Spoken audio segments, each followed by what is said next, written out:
Welcome, ladies and gentlemen, to The Late Show. I'm your host, Stephen Colbert. Stephen Colbert, host of The Late Show, one of the most popular late-night shows out there. From fake right-winger to chief Trump singer, Colbert made a big splash in the industry when he took over for Letterman. Personally, I'm a big fan, and I watch it every night. However, as I continued to watch it, I started laughing less and less, especially this year. I still found the jokes somewhat amusing, but it wasn't the same gut-busting laughing fits I had at the beginning. I wasn't sure what it was. The writing was as good as it had ever been, and of course Colbert delivers the jokes with the confidence and ease of a professional.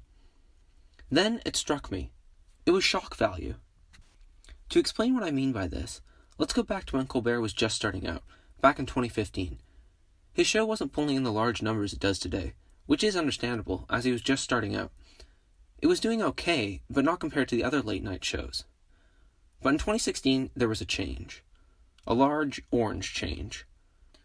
I speak, of course, of Donald Trump. Colbert's show morphed from an unsure late-night show to a pointed political statement. He went on the offensive, attacking Trump with far more viciousness than his colleagues did at the time, notably Jimmy Fallon. This did wonders for his ratings, as Colbert has publicly acknowledged, even allowing him to oust Fallon for the top spot in the 2016-2017 ratings. Colbert had struck pay dirt, and he kept on mining it, continuing to shred apart Trump night after night.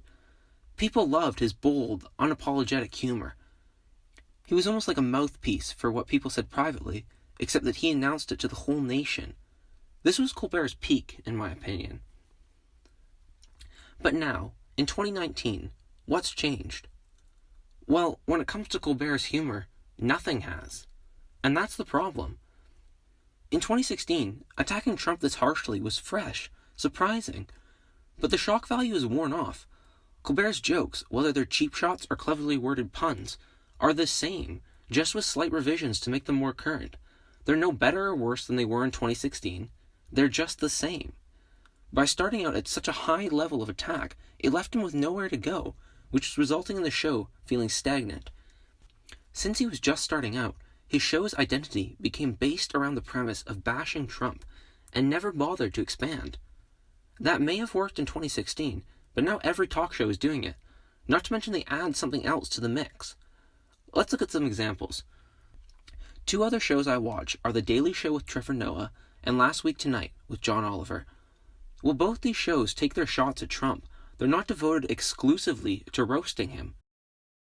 Trevor Noah addresses issues in other parts of the world, has entertaining correspondent pieces, and interviews interesting guests.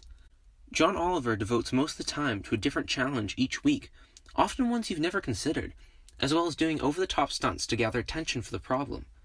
These two shows have their own unique style beyond Trump, and are extremely good at what they do. As for Colbert, it's not going so well.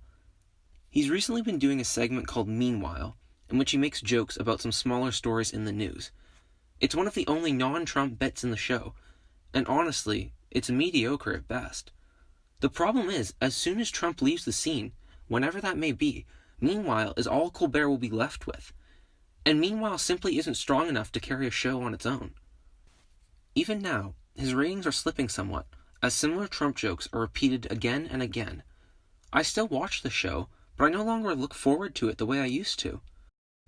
So, unless Colbert comes up with a completely new and revolutionary idea for his show, I predict it will slowly fade into obscurity.